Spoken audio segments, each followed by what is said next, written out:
السلام علیکم، میں سمیع ابراہیم ہوں اور آپ دیکھ رہے ہیں ہمارا یوٹیوب اور فیس بک چینل۔ وفاقی دارالحکومت اسلام آباد سے بڑی اہم ترین خبریں آ رہی ہیں۔ بہت انتظار تھا اس خبر کا، ایک ابہام تھا لوگوں کے ذہنوں میں،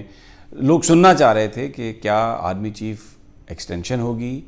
یہی رہیں گے، کوئی نیا آرمی چیف آئے گا۔ یہ سب سوالات کا جواب آج کچھ ملا ہے، اس لیے کہ جو رپورٹرز کا سرکاری گروپ ہے، یعنی جو کور کرتے ہیں ڈیفنس کے جو رپورٹرز ہیں، انہیں آفیشیلی یہ بتایا گیا ایک میسج کے ذریعے کہ آج جنرل قمر جاوید باجوہ نے منگلا اور دوسری کئی جگہوں کا دورہ کیا اور یہ ان کا الوداعی دورہ تھا۔ یہ آج پاکستان کے چینلز پر یہ خبر بھی چل گئی ہے، رپورٹرز کے پاس بھی یہ انفارمیشن ہے، اور یہ کوئی ذرائع سے نہیں ہے، یہ باقاعدہ طور پر رپورٹرز کو انفارمیشن فیڈ کی گئی ہے، اور جس میں یہ کہا گیا ہے کہ جنرل قمر جاوید باجوہ ریٹائر ہو رہے ہیں اور وہ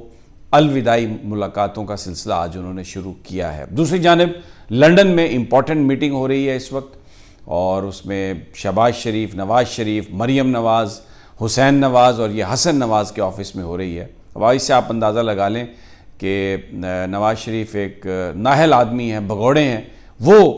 شہباز شریف کے ساتھ مل کر اہم معاملات کا فیصلہ کر رہے ہیں۔ میں آپ کو اس کا بیک گراؤنڈ، یہ بہت ہی اہم دن ہیں پاکستان کے، اگلے جو 8-10 دن ہیں، اور اس میں بہت اہم فیصلے ہو رہے ہیں۔ اگرچہ الوداعی تقریبات کی خبریں آئی ہیں اور جنرل صاحب وہاں پر گئے بھی ہیں، لیکن ابھی بہت سارے لوگ ایسے ہیں جو لندن کے ساتھ رابطے میں ہیں، جن کی خواہش ہے کہ جنرل قمر جاوید باجوہ کنٹینیو کریں۔ ابھی اس خواہش کو پذیرائی نہیں ملی، لیکن یہ خواہش ہے کہ وہ کنٹینیو کریں۔ اب کیا وہ جو لوگ گفتگو کر رہے ہیں ان کا کوئی قمر جاوید باجوہ صاحب سے رابطہ ہے، ان کے کہنے پہ کر رہے ہیں؟ یہ ایک $1 بلین کوسچن ہے جس کا میرے پاس جواب نہیں ہے، لیکن PMLN کے ذرائع یہ کہتے ہیں کہ ابھی اس طرح کی چیزیں جو ہیں وہ چل رہی ہیں، لیکن جو خبر ہے 2 دن کی کور کمانڈر اسپیشل کانفرنس کے بعد، وہ خبر یہ ہے کہ جنرل قمر جاوید باجوہ نے الوداعی جو ملاقاتیں ہیں اس کا سلسلہ شروع کیا ہے، اور اب ایک چیز جو سرکاری طور پر بتائی جا رہی ہے کہ general Qamar Javed Bajwa is on his way out. اب ان کون ہوگا اس کے لیے صلاح مشورہ کیا جا رہا ہے، اور اس میں ہم بات آپ سے کر چکے ہیں کہ جنرل کے جو پرنس محمد بن سلمان ہیں، ان کی آمد بھی بڑی اہم ہے۔ میں آپ کو کچھ ابھی تفصیلات بتاؤں گا جو تفصیلات لوگوں کے سامنے نہیں آئیں، جو چھپی ہوئی ہیں، لیکن کتنی ہیکٹک کنسلٹیشن ہے، یہ تقرری کتنی اہم ہے، اور اس کا اس پورے خطے میں کتنا بڑا اثر ہوتا ہے، تو آپ کو سمجھ آ جائے گی کہ کیوں وہ جو انفلوئنسڈ، جو سب سے زیادہ انفلوئنس رکھنے والے بندوں کی جب فہرست شائع ہوتی ہے مختلف جریدوں میں، تو اس میں پاکستانی فوج کا سربراہ بھی بہت زیادہ ان کی پبلیکیشنز میں وہ ان 100 افراد میں شامل ہوتا ہے۔ ابھی سب سے پہلے میں آپ کو شرم الشیخ کی بات بتاتا ہوں۔ شرم الشیخ میں بتایا جا رہا ہے کہ پرنس محمد بن سلمان اور شہباز شریف صاحب کے بیچ 3 ملاقاتیں ہوئیں، یعنی اس ٹرپ میں 3 دفعہ وہ ملے ہیں۔ بڑی یہ نون لیگ کے ذرائع ہمیں یہ بات بتا رہے ہیں، سعودی امبیسی سے میری کوئی کنفرمیشن نہیں ہے، برادر ملک ہے، اگر وہ 10 دفعہ بھی ملے پرنس محمد بن سلمان تو اس پہ کوئی اعتراض کی بات نہیں ہے، لیکن 3 ملاقاتیں ہوئیں۔ اور بتایا جا رہا ہے کہ ایک ملاقات میں، جس وقت یہ ملاقات ہو رہی تھی تو غالباً ٹیلی فون پر بھی رابطے میں تھے نواز شریف صاحب۔ اب کیا وہ فون پرنس محمد بن سلمان نے ملوایا، انہوں نے کیا، یا نواز شریف کا فون آیا، اور کیا وہ شہباز صاحب کو فون آیا، یا شہباز شریف نے نواز شریف کو فون کیا، اس بارے میں میرے پاس کوئی انفارمیشن نہیں ہے۔ میں کیا سرائیوں سے گریز کرتا ہوں، لیکن 3 دفعہ یہ بات ہوئی۔ پھر اس کے بعد، اب یہ میں آپ کو واقعات کی سیکوینس بتا رہا ہوں، اس کے بعد شہباز شریف صاحب وہاں سے چلتے ہیں اور وہ جا رہے ہیں قطر۔ جب وہ قطر کی طرف روانہ ہوئے ہیں تو اس سے پہلے میں نے پچھلے ویلاگز میں بھی آپ کو ذکر کیا کہ ٹویٹ یہ کیا کہ آف ٹو پاکستان، کہ ہم پاکستان جا رہے ہیں۔ لیکن کیا ہوا؟ یہ فیصلہ تبدیل، فون آیا اور اس کے بعد کیا ہوا کہ جب وہ پہنچے قطر پہنچے تو وہاں سے انہوں نے اسپیشل جو پرائیویٹ پلین ہے یا فلائٹ ہے اس کے ذریعے وہ چلے گئے لنڈن، اور پھر یہ بتایا گیا کہ انہوں نے اپنا سکیجول جو ہے وہ تبدیل کیا۔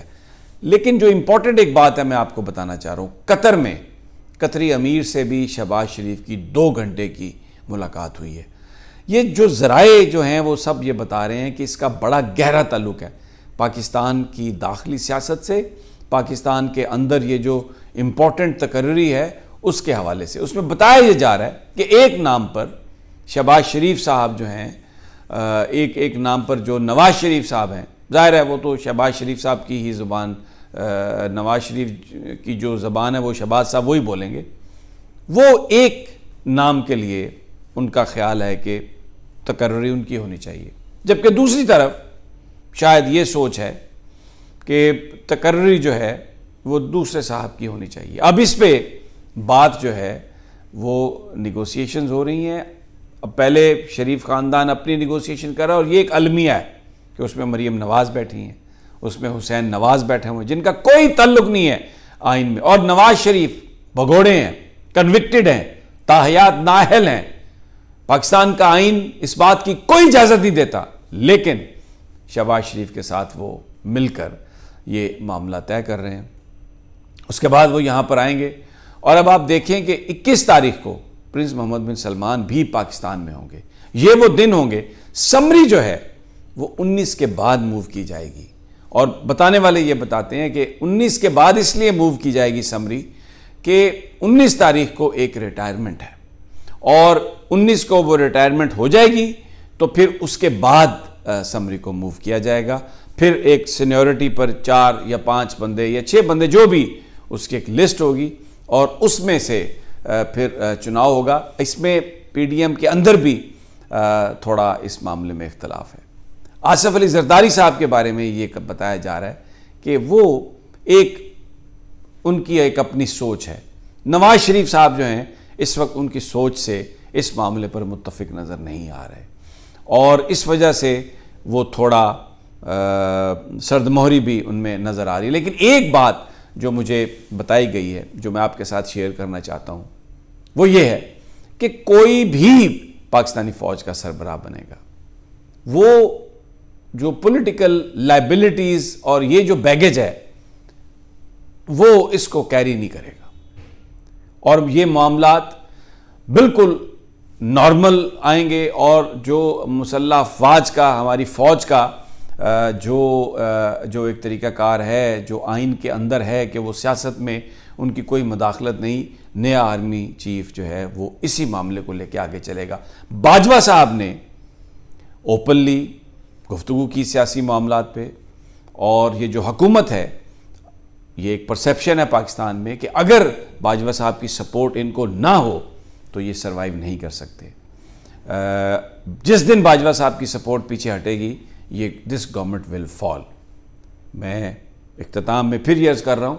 کہ الوداعی ملاقاتوں کی خبریں ہیں، الوداعی ملاقاتیں ہو رہی ہیں، اور یہ آفیشلی بتایا جا رہا ہے، لیکن اس کے باوجود ابھی بھی بہت سارے لوگ یہ کوششیں کر رہے ہیں کہ کسی طریقے سے یہ معاملات آگے چلیں ابھی، اور اس کی توجیحات پیش کرتے ہوئے وہ یہ کہتے ہیں کہ ہم یہ چاہتے ہیں کہ یہ جو اس وقت پولیٹیکل کرائسس ہے اس کے خاتمے کے لیے اگر کوئی پلان بن رہا ہے، اگر کوئی اس کے لیے منصوبہ بن رہا ہے تو وہ ابھی بنے،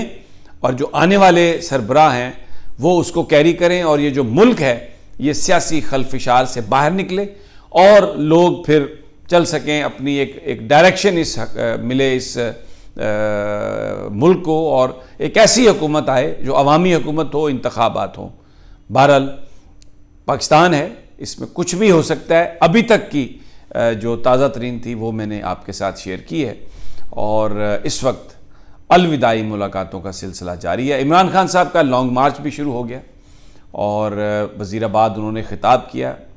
چیف جسٹس آف پاکستان کو مخاطب کر کے انہوں نے کہا کہ آپ ہماری جو امیدیں ہیں اس کا مرکز آپ ہیں، اور 4 معاملات ہیں۔ عمران خان نے کہا ہے کہ میری ایف آئی آر کے معاملے کو دیکھیں، سواتی صاحب پر جو ٹارچر ہوا اس کو دیکھیں، عرشہ شریف صاحب کا جو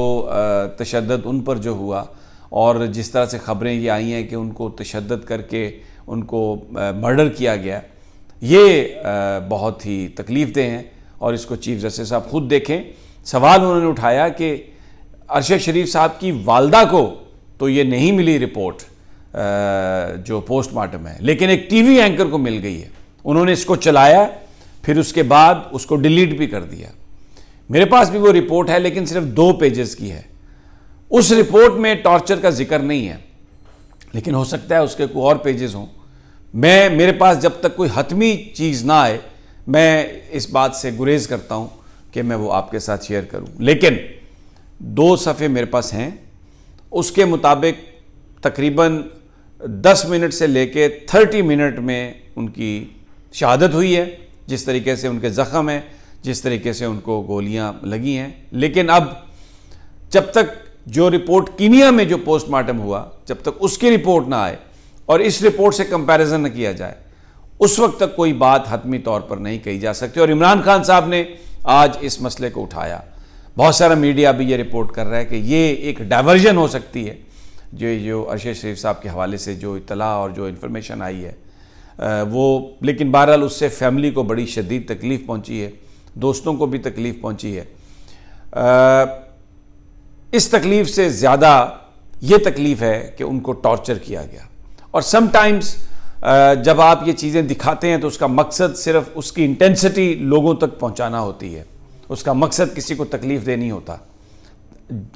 نہیں ہوتا۔ جو جرم ہے وہ جرم ہوا، اور اس کی جن لوگوں نے کیا ان کو سزا ملنی چاہیے۔ اور اگر کوئی اس نظر سے ان واقعات کو ری انیکٹ کرتا ہے یا بتاتا ہے کہ انویسٹیگیشن ہو، اس کے لیے پریشر ڈالا جائے اور لوگوں کو پتہ ہو کہ ظلم کتنا ہوا ہے، تو میرا خیال ہے پھر اس کی ایک جسٹیفیکیشن بنتی ہے۔ بہرحال میں آپ کو اگلی ویڈیو میں مزید تفصیلات انشاءاللہ آپ کے ساتھ شیئر کریں گے۔ اجازت دیجیے، اللہ نگہبان۔